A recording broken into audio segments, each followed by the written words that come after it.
जब मेरी शादी हुई थी तो उस समय केवल 26 साल की थी। अपनी शादी को लेकर मैं बहुत ज़्यादा खुश थी। ऐसा इसीलिए क्योंकि मुझे यकीन था कि मेरे माता-पिता की तरह मेरा वैवाहिक जीवन भी काफ़ी अच्छा होगा। उन्होंने मेरे लिए एकदम सही इंसान चुना होगा जो मुझे हमेशा खुश रखेगा। लेकिन मैं नहीं जानती थी कि मेरी किस्मत में कुछ और ही लिखा था। शादी से पहले मैं अपने होने वाले पति से 1-2 बार ही मिली थी तो काफ़ी शर्मीले थे। उनको देखकर मुझे यही लगा कि वह मेरे लिए एकदम परफेक्ट है। मैं अपने फैसले से काफ़ी ज़्यादा खुश थी।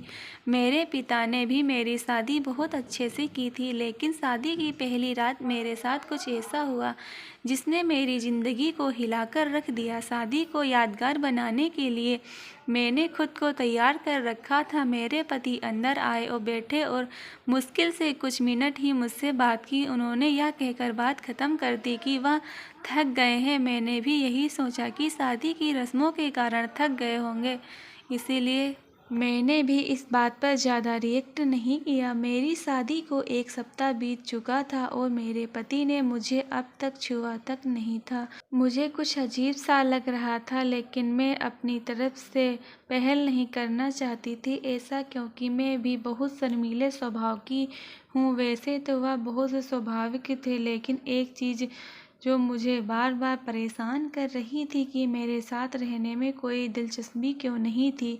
यही नहीं, जैसे जैसे समय बीतता गया उनके साथ रहकर मुझे ऐसा लगने लगा था वहाँ मेरे पति बनने के बजाय दोस्त बनना ज़्यादा पसंद करते थे। महीने बीतते गए, वैसे ही मुझे हर रोज़ एक नई चीज़ का अनुभव होने लगा, लेकिन अब भी हमारे बीच न्यू कपल वाली फीलिंग नहीं थी। ऐसा लग रहा था कि शादी करना और इसे बनाए रखना उनकी मजबूरी बन गई थी।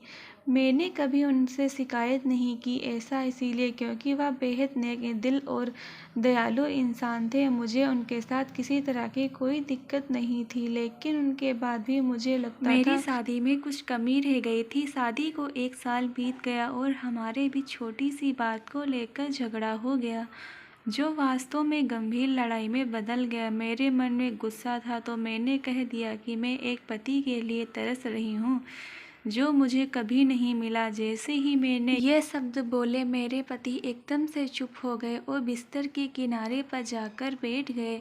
मैंने जब उन्हें रोता हुआ देखा तो मैं चुप हो गई। मैंने दंग रह गई, ऐसा इसीलिए क्योंकि मैंने आज तक उन्हें मेरे सामने कभी इतना कमज़ोर होते नहीं देखा था। मैंने उन्हें परेशान देखा, दिलासा दिलाया, तभी उन्होंने मुझसे माफ़ी मांगी और कहा कि उनका इरादा मुझे चोट पहुंचाने का बिल्कुल भी नहीं था, लेकिन उन्हें महिलाएं पसंद नहीं है। मैं कांपते हुए अपनी जगह पर खड़ी हो गई। उन्होंने मुझसे बताया कि वह समलैंगिक है। जो उसने मेरी तरफ देखा और कुछ नहीं कहा। मैं यही सोच रही थी कि मेरी शादी बस एक दिखावा था। मैं बिस्तर पर चुपचाप लेट गई और हकीकत से भागने के लिए सोने की कोशिश करने लगी थी, लेकिन मैं अच्छे से जानती थी कि यह सपना नहीं है। मेरे पति पुरुषों को पसंद करते हैं, मुझे यह बात हर हालत में स्वीकार करनी थी। लेकिन इस दौरान मेरी अपनी खुशी का क्या, मैंने अपनी खुशी की परवाह न किए बगैर उनके साथ जीवन भर शादी का ढोंग रचाने का फैसला किया।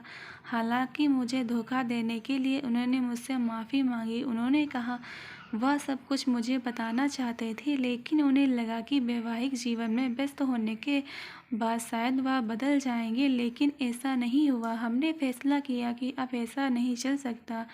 ऐसे में हमने तलाक की अर्जी दायर की, जिसकी वजह से हमारे परिवार के बीच संबंध खराब हो गए, लेकिन मेरे और मेरे पति के बीच दोस्त के रूप में रिश्ता बहुत मजबूत हो गया है। मैंने उन्हें समझाया और उनकी भावना की कदर की। वह जानते थे कि मुझे ऐसा व्यक्ति मिला जिसके साथ मैं हमेशा खुश रहूं।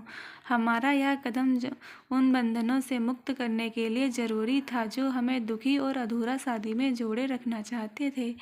लेकिन मुझे खुशी है कि हमने समाज की परवाह नहीं की, अपनी खुशी के बारे में सोचा। आज मैं बहुत खुश हूँ।